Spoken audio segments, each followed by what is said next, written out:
Welcome to the After Two Beers podcast. I'm Dutch Dalton, joined as always by Kimmy Gibbler. That's me. And we are recording in the A to B studios at the Innovation Center in downtown Richmond, Indiana. Be sure to visit after2beers.com. Hopefully, with the help of our co-host and her husband this week, we can even make that a better webpage. It's going to be so good. Awesome. You can find links to our podcast and our YouTube channel there. Right now, even I struggle finding us on YouTube. So that might be the best place to go and find it, especially if you're listening, because if you're watching the video... You've already found us. Yeah, that's right. Hello. Hello. Also, be sure to follow us on our new Facebook page, the one that hasn't been taken down yet. And we're going to... Yeah, the man. They got us. Damn the man. That's what they do. And so, before we go any further, I want to make sure that we welcome our co-host for the week, Megan M. Hoff. Hello, hello. Hello, hello. I've actually known your father-in-law for, wow, I've been in that house 7 years. You've known him longer than I have. Well, there you go. He's a good dude. We appreciate you being on the show. I'm so happy to be here. So you are, podcasts, especially in a community this size, is still kind of a new idea. Absolutely. But you have also ventured down that path. You're a blog writer, I am, amongst other things. But tell us about that. I write for Ish Mom. I'm Megan Imhoff, aka Ish Mom. I call that it's Ish Mom, bookish, veganish, holding it together-ish. So I can write about a variety of topics. I refuse to niche down. So I talk about parenting, I talk about autism, I talk about nutrition, social psychology, local businesses and events. I do book reviews, I do some lifestyle, beauty, organization stuff. So anything kind of under the ish headlines. So are you a vegan? I am vegan-ish. Which means you still eat bacon, but all the other meats are no? No, I don't eat any meat. I eat cheese sometimes, and I eat eggs. My big thing is I am not an ethical vegan because they're dicks. I am more about like the health and advocacy, and it's my way to remove myself from the game in the sense of big pharma, big food, big diet are out to get us. I don't want to play the game, so I just took myself out. If I thought I could find really safe or non-abused cows that didn't cost me an arm and a leg, maybe I'd eat it. It's not really about that. What is your concern with the abusement? Is that a word? Abusement? I don't even Abuse? The abuse that these cows receive. Because you told me a story a little bit ago about you used to shake the shit out of cockroaches. Dude, well, I come from beef farmers. I come from a farming family. So the ethical vegan standpoint of like, oh, these poor cows, like, don't really do much for me. To me, if I were at a slaughterhouse and I saw someone abusing a cow, I'd say, what are you doing, you dumbass? That's like $1,000. You gonna stomp on your iPhone? Come on. It's not so much like, oh, don't hurt the pretty little cow. Because that's just not, you grow up. You know what I've learned about people when it comes to animal abuse that they get really fired up about is if it has fur, they're going to hate it. Mm-hmm. Okay? And if it's a particular size or larger, like a whale, nobody gives two shits about goldfish. Right? But you kill a whale and people flip the fuck out. Yeah. Right? Yeah, it's true. And so that's what I've learned is you can squash bugs all night long and tell people like, oh man, I killed the shit out of some flies last night. I shook them roaches right up. Right. And nobody cares, at all. But if you come in and said you did that about a puppy, deservedly so, people would flip out. Yeah, we don't like say think you should hurt puppies. Right. Actually. Right. Well, there's that whole phenomenon of anything with the size of the head relation to the size of the eyes. It reminds us of babies, and then we can't help but feel tender towards it, and that's how. Yeah, I don't know. Spiders have big eyes, and people still freak out on spiders. That's true. Well, babies only have 2 legs. That's true. Right. The more you look like us, which includes hair. Yeah, I've seen some little bless your hearts that their eyes did not match their noggin, though. Yeah. But yeah, that's the site I write at. You can also find my writing at I've been published in Sandwiches and Psych Meds, Filter Free Parents, Scary Mommy. Yeah. That kind of stuff. Well, you know what I'll do? I will give you guys the password to our webpage, and you can go in there and do all your links and stuff. And we're gonna fix it up. So yeah, nice for you. There you go. That's what we try to do. Now. Before we got started, I think Gibbler might have been here. You were excited about the A to B history. I am. You Yes. are. Now, I think I'm gonna guess. I honestly, of all the ones that we've done, almost 30 of these now. Yeah. And I need to go back and put some of them back on YouTube, or not back on. They need to go on. We've never done it. Yeah. This is only our 4th episode on video, but of all the ones that we've done, I really, really think this is the one that will stump people to the very end.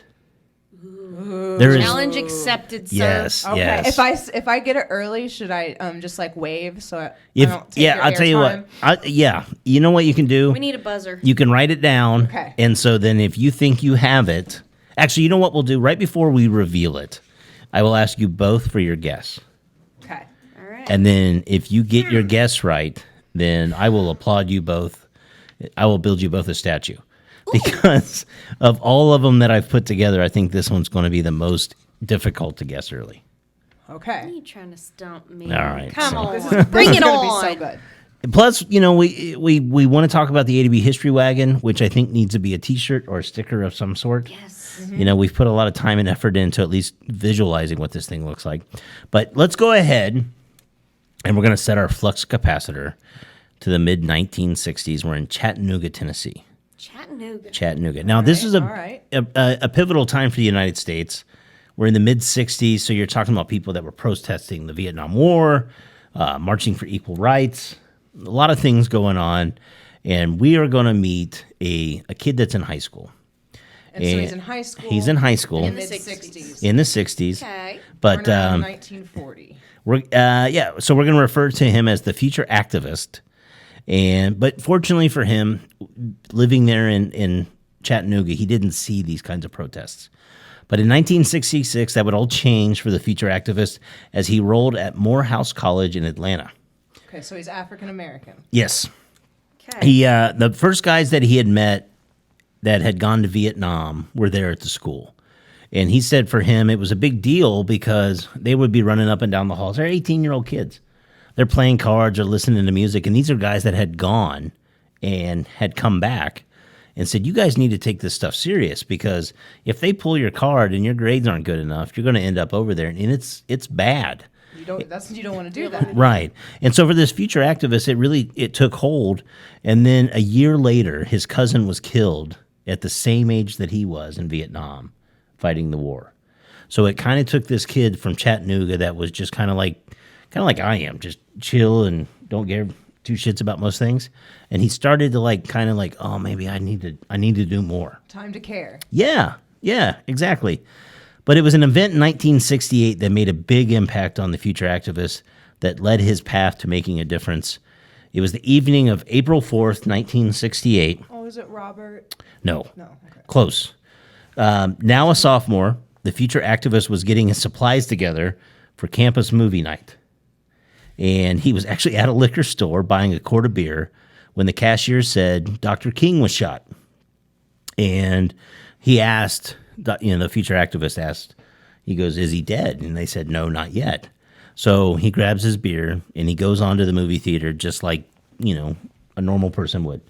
In the middle of it, a guy came running into the theater and said that Dr. King was dead and they needed to do something. So everybody left the theater and they went out into the streets. And he actually went back to his dorm to find his roommate, and he was already gone. And all these people were out there just tearing the streets up and burning up the neighborhood. Wow. So then on April 9th, so just a few days later, the funeral was to be held at Morehouse, but they needed volunteers to help people find their way around campus. And so the future activist became an usher for Martin Luther King Jr.'s funeral. Service, yes.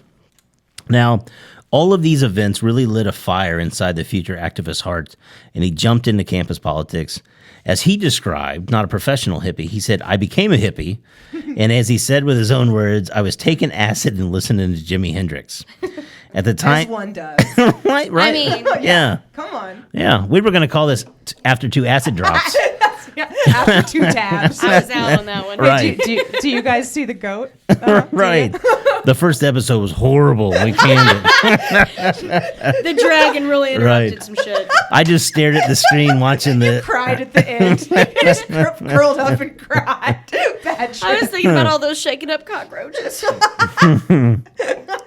Now, at the time, the future activist was working for a place called the Rap Brown Center.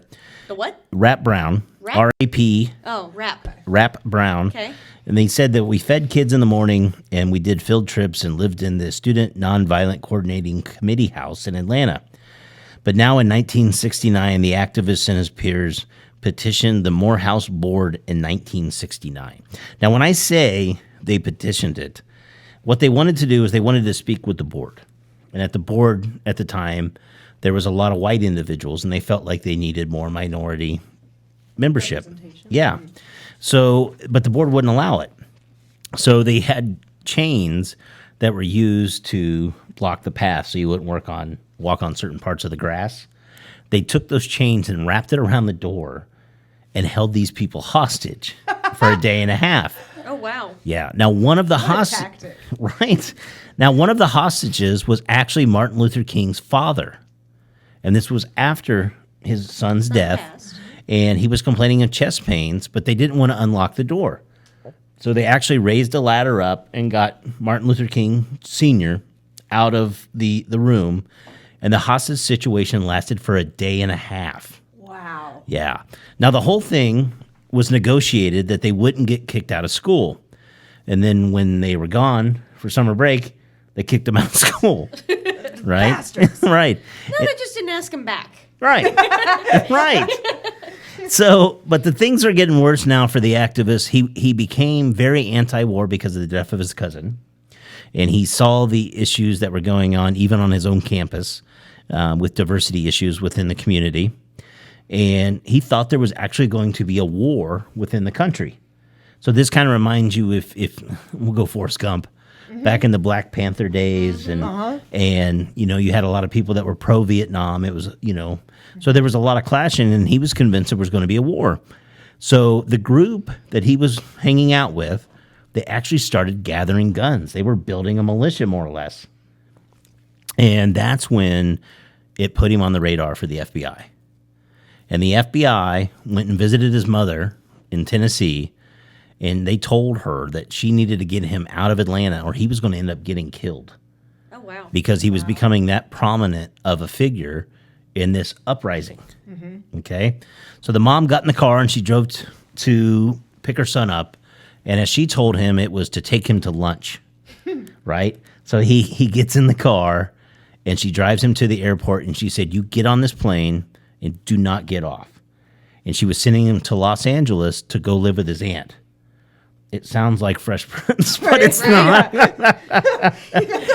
So there was some trouble in his neighborhood. Trouble in his neighborhood. I started stockpiling some guns, and Right. then they sent me off. Now, while he was at Morehouse, the activist was majoring in biology before switching to architecture, but he later settled on drama after taking a public speaking class. So I've got some ideas. Yeah. Me too. the activist was able to secure a few bit parts in films before struggling with drugs in the early 1990s. He overdosed on heroin several times before giving it up for cocaine. His family then entered him It in... just made sense. Right, clearly... I mean, I can't handle that shit. I better take it one notch down. Just one notch. I used to think I was Irish, and I would always say, I got to get off the booze. I got to just drink beer. We still haven't done our DNA thing, have we? No, we need to do that. I know. Yeah, good call. That'll be our next one for next week. So the family entered him into a rehab clinic, and he became drug-free following the treatment. And So drug-free since what, 73? no, this was early 90s. Oh, this was 90s? 90s, yeah. He was overdosing a lot. So every time you see people on Facebook like, just let people die, this would have been one of those guys, having overdosed on it multiple times. He would continue acting and had a part in a 1993 film called True Romance. And the writer of the film liked the activist so much that he was writing his next film, and he wrote a part specifically for the activist. Oh, I know who it is. This would be the 13th film the activist would be a part of, but it was this film that really gave him global recognition. And if it's True Romance, maybe the one that gives it away, which is... It's Tarantino. Yes. Yes. So In Pulp Fiction. Yep. It's the movie, so it's Samuel L. Jackson. that's Yes. exactly right. The writer of the film was Quentin Tarantino, but if it wasn't for his mother putting him on the plane, the activist would have never played the part of Jules in Pulp Fiction, and the world may never have seen Samuel L. Jackson on the big screen. That's That's fantastic. fantastic. And he started out as a guy that was holding Martin Luther King Sr. hostage. Talk about a And sitting. getting Yeah. Right. And just a year before What was was the movie that like he was the bad cop? He was The- like the shady cop. The Shady Cop? I don't remember. I don't know. He's done tons of. He was in Right. Goodfellas. He had a bit part in Goodfellas, which I love that film. Jurassic Park. Was it Training Day? No, that's Denzel Washington. Shit. I suck at this. This is my favorite part of the show. I suck at it. I fuck it up every week. Seriously. I'm like, oh, I'm not even thinking the right person. She's like, Samuel Jackson, that's the guy that wore the funny sweaters and had the show on television that spiked women's drinks. Oh my God. No, it's not. So if it wasn't for the True Romance, would you have gotten that one? There's no way you could have. I was just going through. I knew he was around 80 now since he was born in 1940. He's African American, so my choices. I was were going towards Morgan Freeman. Morgan Freeman and Samuel. He was in my list. I Morgan wrote it down. Morgan Freeman would have been a good guess. That was going to be my guess. That would have Yeah. been a good guess. I was just trying to find Because I didn't think 80-year-old Samuel L. Jackson was African-American that- actors. That's all. that old in age. Yeah, no, he's an older fella. I just, it's so funny because I think he's hilarious. Honestly, I had never heard this story before. And what I do to come up with these stories is I think of people that are interesting to me, and sometimes I find them right away, and sometimes I'll search for an hour and quit because I can't find something. Like there's times I've wanted to do stories on people, and then I read their background, and it's the most vanilla, boring. It's horrible. Right? And But- you still have me on the podcast. Oh, right. All right. Did you like the story? I thought that was really cool. I had no idea that he was an activist or that he had, Right. Right. held those men hostage, or that even that he went to Morehouse College, or Or that the Things FBI like was that. concerned with him. That's Hoover's HBI. The Yeah. FBI was nuts. yeah. So was he. Yeah, right. So is he. All right. So now we're going to jump into the news. The news is going to go pretty quick this week. We've only got a few stories, except there's a third story that I'm going to have Gibbler lead us on. Uh-oh. It's about cool garages in New Jersey. Ooh. But our first story, this one just, if this doesn't prove that we ultimately, are a derivative of apes, there's nothing that will. Okay. So this one came to us from Australia. This was just last Tuesday. And a male baboon ran wild in Australia after escaping from a medical facility where he was set to undergo a vasectomy. He said, "Oh I no, mean, not no, today." you're Yes. not doing that little slick mustache. Now, not only did the male baboon leave, he left with his 2 wives. So, Mormon? what's that? Was he Mormon? Sister wives. He was a The baboon. sister wives have ran into the forest. The trio got loose while being transported to the Royal Prince Alfred Hospital in Sydney, and they toured the parking lot where bystanders recorded the encounter on video. New South Wales police said the baboons were going bananas. They did not. They did. Totally come did on. it. Before adding that police and wildlife officials had the situation under control With dad jokes. and there was no immediate danger to public. Now, I have to think. So first of all, he's like, they're going after my Easter basket. And I want to have one last, fling, with my 2 wives. My 2 wives. I want to use what I got. And when they say they're going Both of bananas, right? I'm picturing like some Pornhub monkey style, right? He's like, I'll show you bananas. The NSW Health Minister Brad Hazard, what a great last name. You work for the health minister, and your last name's Hazard. Let Hazard They through, say- guys. Let him through. Right. Jeez. He told the local news outlets the 15-year-old male had been transported to the facility for a vasectomy, but not for research purposes. Now, first of all, you put a 15-year-old with 2 girls Right? And why were they doing it if not for just for shits and giggles? Like, here, hey, random monkey. No, so apparently, and this is the sad part. Like, I'm a huge animal fan, unlike Cockroach Shaker here. And apparently, this 15-year-old baboon and his wives, they were populating a breeding service that the offspring were being used for experiments, for medical experiments. And so they were just saying apparently that maybe this one was too crazy or too smart. They were going to neuter him because they didn't want him, Providing the offspring. Yeah, and you know what I mean, having a good time. Why can't they just take him out of the study? Right. Well, maybe who knows. So anyway, Seems spiteful. Now here's the ironic part. They said they didn't want him to continue breeding with the small troop he's in. So for him to stay, the decision was that he had to have the vasectomy. So they told him the two females were there just to keep him calm. And again, you put a 15-year-old in. There's going to be some monkeying around. This mom broke out to you by. Hazard told the Daily Telegraph the male would have the vasectomy on Wednesday before returning with his two wives to their colony, where the three of them can then talk about their favorite boyfriends and do each other's nails.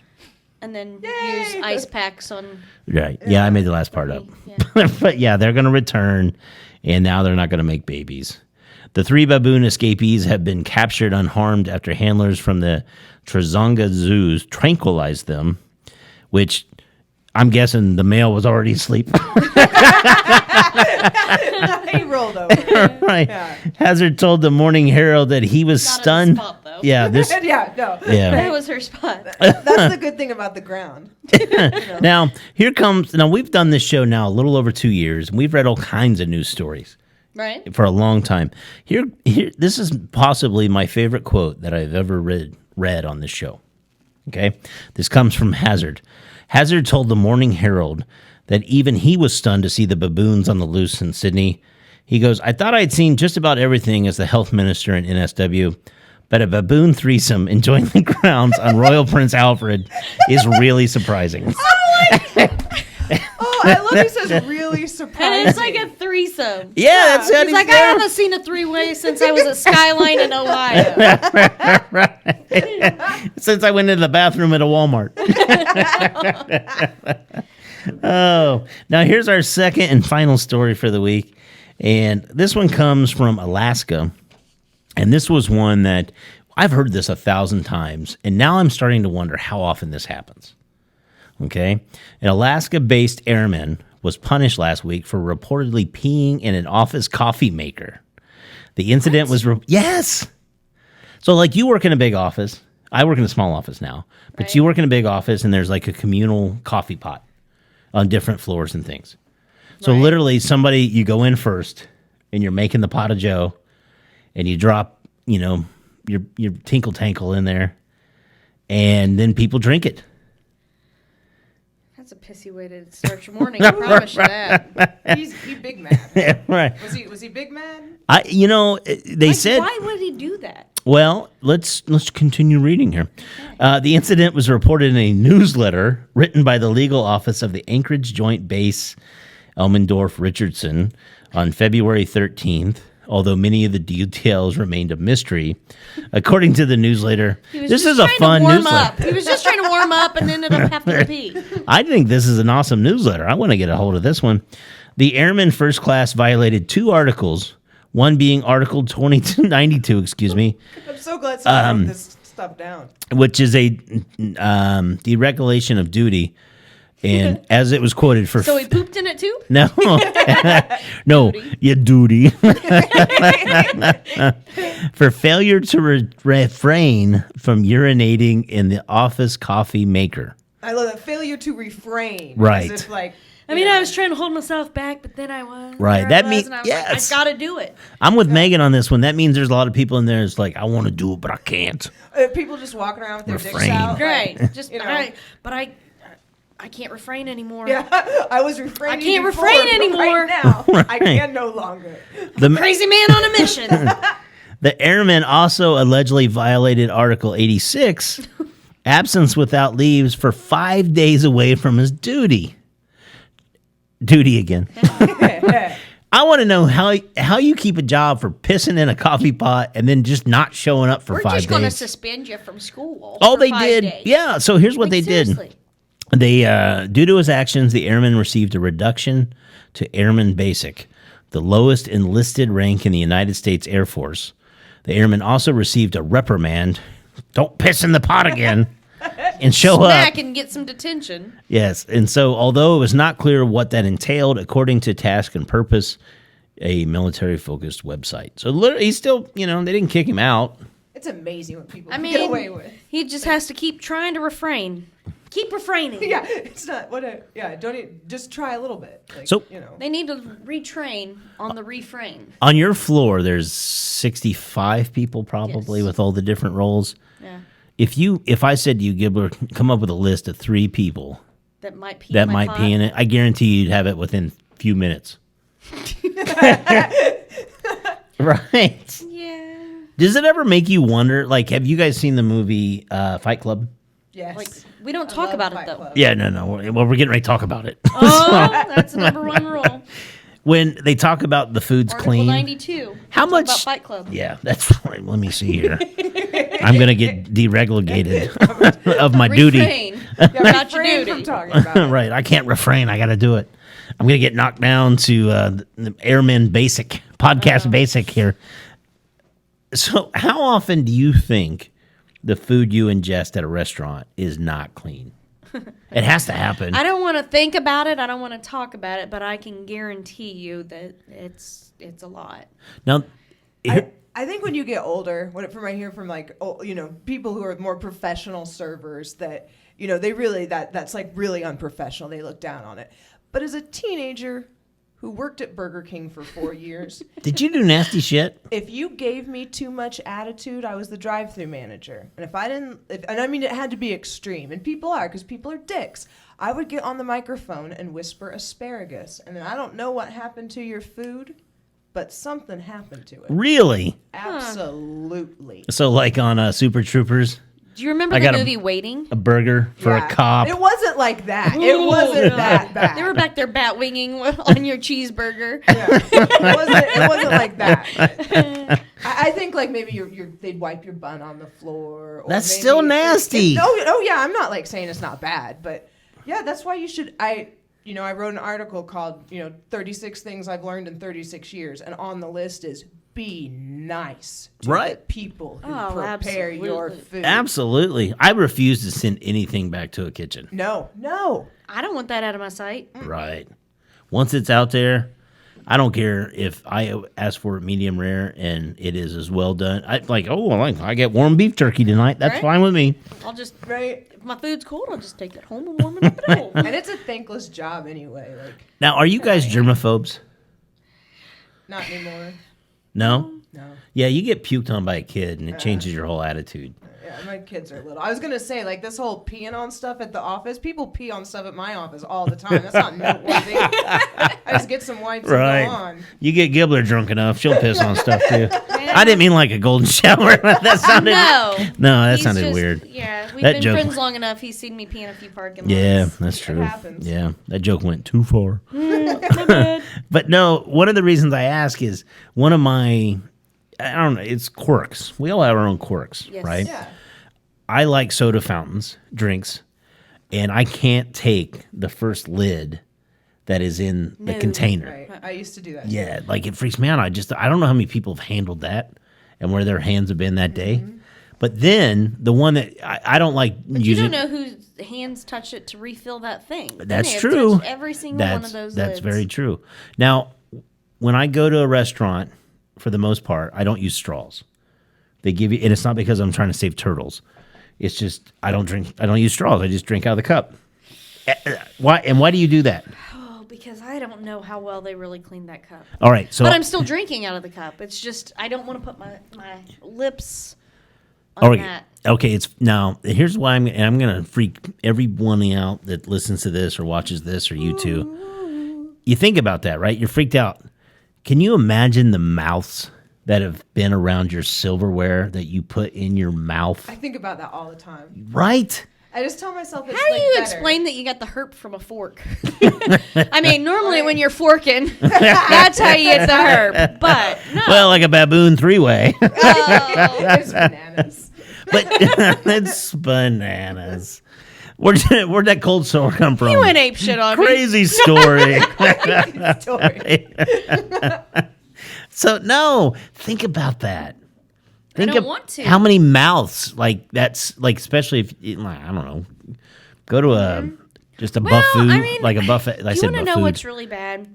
I've really been craving a certain type of food, and there was like pictures on the old FB, on the old Facebook, of like ginormous roaches in people's food, and I'm like, what am I gonna do? Because I really want some of that food. What is it, Chinese? Yeah. Yeah. It's always Chinese, always right? Chinese. I like the chocolate fountain at that buffet restaurant. Oh, at the Golden Corral? At the Golden Corral, like that's disgusting. The Golden I Hog know. Trough? Like it just You know how many kids have had their right, phalanges it's just in there? chocolate flavored snot, and I still am eat tempted. it. And I know. Yeah. I just tell myself it's good for what do they call it, your gut flora and shit. Like I'm just Right. building up my immune system. You know what? I'll be honest with you. If you're going to eat the Golden Corral, don't worry about just the chocolate fountain. I just told you that. Right? You know, you're not going to walk out there and think you're saying, fine. I I didn't think have... you built your immune system walking in the door. Right. I eat at the Golden Corral once a year just to remind myself why I don't eat at the Golden Corral. It's like my I don't know. It's Oh. like my treat. You know what my I'm not treat being is? ironic. I'm gonna be truthful. Do it. I like going over to Greenfield and eating some Ponderosa. I haven't been there. They have one in Greenfield. They have one in Greenfield. Do oh they? my god! Oh, you know what? I've been to that love one. It. I used to call on Indianapolis. That's actually one. That's the good Ponderosa. You know. It made it. But like we had a Ponderosa here when I was a kid, and like I was sick all the time from it because of all of the preservatives. Mm-hmm. As an adult, I don't know if I've just got the old iron gut or what. You but just got used like to it. I love Ponderosa, Yeah. and it is. But you know what I love about our hometown? You asked me earlier if we were doing an interview. What I love about my hometown. It's a great hometown. Yeah, here's one of the reasons why. We had 2 Ponderosas. Get out. We did, did. but We didn't the even one have that was left, we turned it into a liquor Liquor store. store. So, Oh, is Papa that the one Joe's that on they- the east side. Yeah. Yes. Those windows. I Yeah. thought that. I've been like, that looks like a Ponderosa. yeah, Now I know. yeah. Yeah. That's why Richmond kicks ass. You had 2 I mean, I want to get Ponderosas. my. Yeah. I want to get a case of beer and some mashed taters and gravy. Their chicken That'd be wings were amazing. delicious. Oh yeah. They had good chicken wings. All right. I think that's how we'll end it. Talking about chicken wings. Chicken wing. Chicken Ain't no wings. thing but a chicken wing. Megan, have you had fun? I had so much fun. Oh, I really enjoyed this. This is a good I can't wait time. to come back. Yeah. You know what? We need to do, it's, I would love to do more of these. If we didn't have We real need to jobs. do the Knights of the Round Table, the ones that really want to come back, and we'll have like the round table and just have like a big group discussion. Just a big discussion. We'll have I to raise really, really hands. want to come back. Yeah. We could start doing them live again like that. Ooh. Yeah, we used to do That's an these things idea. only in bars. That sounds eh, so much fun. Like Yeah, so much fun. and then we would do audience participation with it, and we did it. Are we gonna have a recovery of the shit pan? I think so. We won't record it, Okay. but we can do them live for fun. I mean, I'm okay It'll with be a it. good time. I'll say anything, anywhere, at any time. I do not doubt that.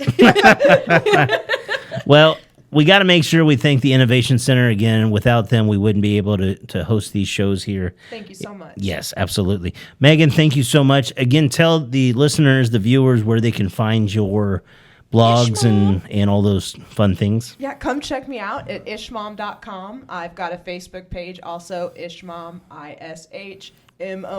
It's a playful reclamation of the term they like to throw around in Sanctimommy groups, shit mom.